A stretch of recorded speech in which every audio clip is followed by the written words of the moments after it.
أهلا وسهلا مرحبا، شكون فينا ما يحبش المعشرش التونسي المشخشخ البنين. يلا اجا مع بعضنا نشوفوا الرسائل.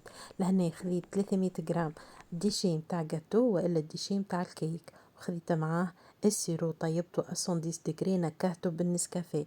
خذيت معاهم 80 جرام فروي ساك، ومن بعديك خذيتك الشوكولا 200 جرام ذوبتها وزدت عليه 70 مليلتر والا جرام زيت. من بعديك خذيتك الخليط متاعي وبديت نزيد فيه في الشحور وشوية شوكولا، وخلطهم لين تتمكن على بودان، تتحصل على بودان متماسكة في ديك. من بعديك شنو خذيت المول متاعي وعمرته الكل بالمعشش متاعي وحطيته في الكونجيلاتور. لهنايا فضلوا لي شوية عملتهم بودان، نحطوه في الكونجيلاتور مدة ساعتين. من بعديك نجبدو من الكونجيلاتور ونغطسه في الشوكولا ونزين كيف ما انا نحب.